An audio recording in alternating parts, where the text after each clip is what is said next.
MP के परिवहन विभाग के एक कांस्टेबल सौरभ शर्मा का मामला इन दिनों पूरे देश में चर्चा का विषय बना हुआ है। आज इस मामले की पूरी पड़ताल करते हुए सिलसिलेवार आपको पूरा घटनाक्रम बताते हैं। जिनको ये नहीं पता कि सौरभ शर्मा है कौन, उनके लिए बता दें कि मध्य प्रदेश में कांस्टेबल से बिल्डर बने सौरभ शर्मा पर भ्रष्टाचार के मामले में कई केंद्रीय एजेंसियां जांच कर रही हैं। इस मामले की ईडी, राजस्व खुफिया निर्देशालय डीआरआई और लोकायुक्त की जांच की जा रही है। कांस्टेबल से करोड़पति बने सौरभ शर्मा की कहानी पहली नजर में देखने से तो फिल्मी लगती है। आइए अब आपको बताते हैं कि ये सब कुछ शुरू कैसे हुआ।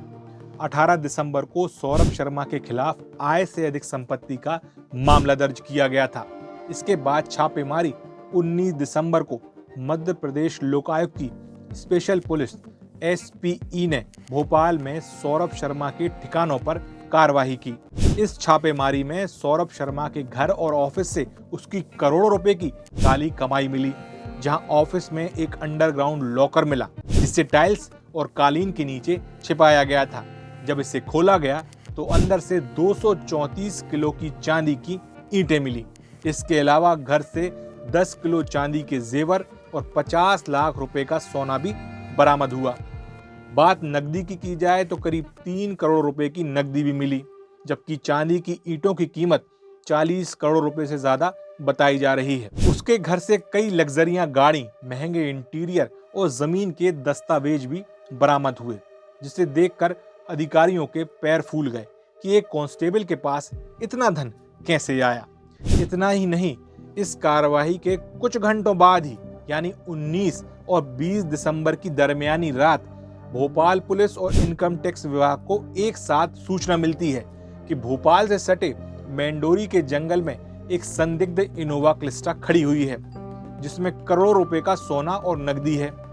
दोनों टीमें यहां तत्काल रवाना होती हैं, जहां एक लावारिस हालत में इनोवा कार लॉक खड़ी हुई थी। इनकम टैक्स की टीम ने पुलिस की राइफल की बट से गाड़ी का शीशा तोड़कर उसका लॉक खोला और तलाशी ली तो चौंक गए।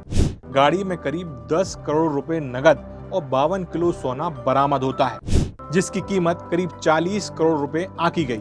इसके अलावा गाड़ी में एक डायरी भी मिली, जिसमें कुछ लेन देन का लेखा जोखा था। हालांकि इस डायरी की जांच में अभी तक कुछ समझ नहीं आया है, मतलब किसी ठोस सुराग की ओर इशारा नहीं कर रही है। गाड़ी का नंबर ट्रेस किया गया तो पता चला कि ये गाड़ी किसी चेतन सिंह गौड़ के नाम पर रजिस्टर्ड थी। जांच के दौरान चेतन गौड़ से पूछताछ की गई, जो सौरभ शर्मा का करीबी दोस्त निकला। चेतन ने बताया कि गाड़ी उसकी थी, लेकिन उसमें रखे सोने और नकदी के बारे में उसे कोई जानकारी नहीं थी। चेतन ने यह जरूर स्वीकार किया कि वो सौरभ शर्मा का हर निर्देश मानता था और जहां भी सौरभ कहता था वो दस्तखत कर देता था। एनफोर्समेंट डायरेक्टरेट ने सौरभ शर्मा और चेतन सिंह गौड़ के खिलाफ आय से अधिक संपत्ति का केस दर्ज किया। सौरभ की पत्नी, मां, साली और कुछ दोस्तों का भी नाम इस एफआईआर में लिखा गया। हालांकि ऐसा कहा जा रहा है कि काली कमाई के इस मास्टरमाइंड को इस कार्रवाई की भनक शायद पहले ही लग गई थी, इसलिए पहले ही वो भारत छोड़कर विदेश भाग गया और बताया जा रहा है कि वो अभी फिलहाल दुबई में है। ऐसी चर्चाएं भी हैं। हालांकि इसका कोई ठोस आधार नहीं है, लेकिन कार्रवाई की सूचना लीक होने के बाद सौरभ शर्मा सारा पैसा सोना 3 गाड़ियों में भरकर ठिकाने लगा रहा था, लेकिन उसकी एक कार में भरे माल की जानकारी किसी अपने ने लीक कर दी। अब सवाल ये है कि आखिर सौरभ शर्मा कौन है और परिवहन विभाग में कैसे उसकी काली कमाई हो रही थी और उसके ऊपर किसका हाथ था। इसके लिए हमें सौरभ शर्मा की पृष्ठभूमि पर नजर डालना होगा। सौरभ शर्मा के पिता आर.के. शर्मा सरकारी डॉक्टर थे और 2005 में उनकी मौत हो गई थी। पिता की मौत के बाद उसे अनुकंपा नियुक्ति दी गई। तो पहला सवाल तो यही उठता है कि पिता डॉक्टर थे तो उसे परिवहन विभाग में कैसे नियुक्ति दी गई। अब अनुकंपा नियुक्ति के आधार पर परिवहन विभाग में जब इसकी आरक्षक के पद पर नियुक्ति हो गई तो शुरुआत में ये सामान्य काम करता रहा, लेकिन जल्द ही उसने आरटीओ ऑफिस में अपनी पकड़ बना ली। उसे टोल और चेक पोस्ट पर पोस्टिंग मिलने लगी, जहां उसने वाहनों से अवैध वसूली शुरू की। खबरों के मुताबिक सौरभ हर साल करीब 100 करोड़ रुपए तक अवैध कमाई करता था। जिसे ऊपर तक पहुंचाता था, लेकिन ये कमाई कितने ऊपर तक जाती थी और किस तक जाती थी, ये अभी जानकारी नहीं लग पाई है। सौरभ शर्मा जिस तेजी से काली कमाई कर रहा था, उसी तेजी से वो दूसरों की नजरों पर भी चढ़ रहा था, जिसके बाद उसकी शिकायतें होने लगी। ऐसी ही एक शिकायत केंद्रीय परिवहन मंत्री नितिन गडकरी से की गई। मध्य प्रदेश के परिवहन विभाग में हो रहे भ्रष्टाचार की गतिविधियों की शिकायत मिलने के बाद गडकरी ने राज्य के प्रमुख सचिव को इसके जांच के आदेश दिए। साल 2022 में सौरभ शर्मा के खिलाफ जांच की शुरुआत की गई। हालांकि सौरभ शर्मा ने 2023 में विभागीय जांच के दौरान ही इस्तीफा दे दिया, जिसे स्वीकार भी कर लिया गया। 2023 के बाद सौरभ शर्मा ने नौकरी से इस्तीफा दे दिया था और रियल एस्टेट और हॉस्पिटैलिटी में काम करने लगा था, लेकिन उसकी काली कमाई और संपत्ति की जांच जारी रही। सौरभ ने नकदी को सोने और चांदी की ईंटों में बदलना शुरू कर दिया ताकि अपने इस अवैध धन को छुपा कर रख सके। दैनिक भास्कर की एक रिपोर्ट के मुताबिक सौरभ ने अपने पैसों को दीमक और चूहों से बचाने के लिए उस पर बोरिक पाउडर छिड़कना शुरू कर दिया था। यह मामला सामने आने के बाद राजनीतिक विवाद भी शुरू हो गया। कांग्रेस सांसद और पूर्व मुख्यमंत्री दिग्विजय सिंह ने इसे बड़ा ट्रांसपोर्ट घोटाला करार देते हुए प्रधानमंत्री नरेंद्र मोदी को चिट्ठी लिखी। उन्होंने आरोप लगाया कि इस मामले में तत्कालीन मुख्यमंत्री और परिवहन मंत्री भी शामिल हो सकते हैं। दिग्विजय सिंह के सवाल उठाने से पहले ही सौरभ शर्मा के साथ कई बड़े नेता, मंत्री और पूर्व मंत्री सहित मध्य प्रदेश के कई बड़े अधिकारी और पूर्व अधिकारियों के नाम सामने आने लगे।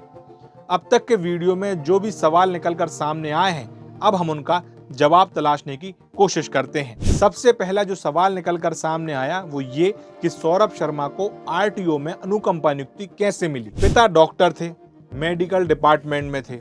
उनकी मौत के बाद अनुकंपा नियुक्ति मेडिकल डिपार्टमेंट में ही मिलना चाहिए थी, लेकिन दी गई परिवहन विभाग में। दरअसल परिवहन विभाग में जो खेल हुआ, उसकी कहानी के पीछे एक आरटीओ का स्टेनो का नाम आ रहा है। जो जानकारी निकलकर सामने आ रही है उसके मुताबिक आरटीओ में कार्यरत एक स्टेनो सौरभ का रिश्तेदार निकला। उसने सौरभ की अनुकंपा नियुक्ति कराने के लिए पूरी गोटियां सेट की। अब आरटीओ में अनुकंपा नियुक्ति मिल गई थी। यहाँ शुरू होता है दूसरा सवाल कि काली कमाई की पहली सीढ़ी पर सौरभ कैसे चढ़ा। तो सौरभ शर्मा के लिए काली कमाई का रास्ता खोलने में एक पूर्व मंत्री का नाम निकलकर सामने आ रहा है। ये नेता कांग्रेस सरकार में एक पूर्व मंत्री रह चुके हैं, सौरभ की करीबी रिश्तेदार के बहुत करीबी हैं। उनकी सिफारिश पर सौरभ को सबसे पहले मलाईदार पोस्टिंग मिलना शुरू हुई। सौरभ ने ऐसे दाव पेच खेले कि वो इस पूर्व मंत्री का खास बन गया था। उनकी सिफारिश पर सबसे पहले सौरभ ने चिरूला बैरियर को ठेके पर लेकर चलवाया। काली कमाई का ऐसा चस्का लगा कि उत्तर प्रदेश और मध्य प्रदेश के सभी बैरियर के ठेके लेने लगा। काली कमाई का चस्का सौरभ को लगा ही था तो उसने अपने ऊपर वालों को भी इसकी आदत लगा दी। अब जब काली कमाई होने लगी थी तो तीसरा सवाल यहाँ पैदा होता है कि जब सौरभ काली कमाई कर रहा था, अपना साम्राज्य फैला रहा था, तब मध्य प्रदेश शासन और सरकार क्या कर रही थी। सौरभ का साम्राज्य जब फल फूल रहा था तब प्रदेश में मुख्यमंत्री शिवराज सिंह चौहान थे, जबकि कुछ वक्त के लिए कमलनाथ भी सीएम रहे। इसी दौरान मध्य प्रदेश में सौरभ के कारनामों पर किसी ने उंगली नहीं उठाई, जबकि कुछ वक्त के लिए कमलनाथ भी सीएम रहे। इसी दौरान मध्य प्रदेश में सौरभ के काले कारनामों पर उंगली उठाने वाला कोई नहीं था। जब केंद्रीय परिवहन मंत्री नितिन गडकरी को मध्य प्रदेश के परिवहन विभाग में हो रहे भ्रष्टाचार की गतिविधियों की शिकायत मिली, तो गडकरी ने राज्य के प्रमुख सचिव को जांच कराने के लिए कहा, जिस पर उन्होंने जांच के आदेश दिए। और इसकी जांच के दौरान जून 2023 में सौरभ ने नौकरी से ही इस्तीफा दे दिया। तो क्या इस्तीफा देने के बाद सौरभ की काली कमाई का साम्राज्य यहाँ खत्म हो जाता है? तो जवाब है नहीं। लेकिन सवाल यह है कि आखिर सौरभ की इस काली कमाई का भांडाफोड़ कैसे हुआ? तो इसका जवाब यह है कि परिवहन विभाग में और अपने ही दोस्तों में सौरभ ने दुश्मनी मोल ले ली थी। बताया जा रहा है कि लेन देन को लेकर कुछ नजदीक लोगों से उसका मनमुटाव चल रहा था, जिसमें सौरभ के दो खास व्यक्तियों ने वर्तमान सरकार के करीबियों को इसकी मुखबरी कर दी, जिसके बाद छापामार कार्रवाई की गई। उधर शायद सौरभ को इस बात की भनक पहले ही लग गई थी, इसलिए वो विदेश भाग गया। उधर सोना और नकदी सौरभ शर्मा का ही है।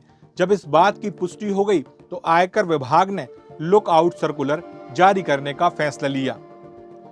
अब जब सौरभ शर्मा से पूछताछ संबंधी कार्रवाई के लिए लुकआउट सर्कुलर जारी कर दिया गया है, तो लुकआउट सर्कुलर जारी होने का मतलब है कि जैसे ही सौरभ शर्मा भारत आएगा, जांच एजेंसी सीधे उस पर शिकंजा कस लेंगी। इसके बाद बिना विभाग की परमिशन के वो देश छोड़कर बाहर नहीं जा सकता है। लेकिन सवाल ये है कि सौरभ शर्मा भारत आएगा ही क्यों? फिलहाल भोपाल डिस्ट्रिक्ट कोर्ट में सौरभ के वकील ने एक अग्रिम जमानत की याचिका फाइल की थी, जिसे कोर्ट ने खारिज कर दिया। सुनवाई शुक्रवार को होना थी, लेकिन वकील के अनुरोध पर जज ने गुरुवार को ही इसकी सुनवाई की।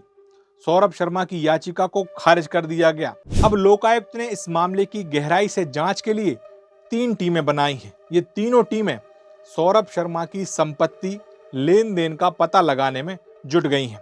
ये मामला न केवल सौरभ की अवैध संपत्ति का खुलासा करता है, बल्कि पूरे सिस्टम में भ्रष्टाचार किस गहराई तक फैला है उसको भी उजागर करता है। वहीं आने वाले दिनों में इस मामले में और भी बड़े खुलासे हो सकते हैं, इस बात की पूरी संभावनाएं हैं। फिलहाल अगर आप सागर टीवी न्यूज की तमाम खबरें पसंद करते हैं तो हमारे सागर टीवी न्यूज, STVN इंडिया के सभी सोशल मीडिया प्लेटफॉर्म पर जाएं और उन्हें लाइक, सब्सक्राइब और फॉलो करें। साथ ही अगर आप पॉलिटिक्स से जुड़ी सभी खबरें एक ही प्लेटफॉर्म पर देखना चाहते हैं तो आप शिवा पुरोहित यानी मेरे ऑफिशियल पेज पर जाकर फेसबुक, इंस्टाग्राम और यूट्यूब में जाकर उन्हें देख सकते हैं। नमस्कार।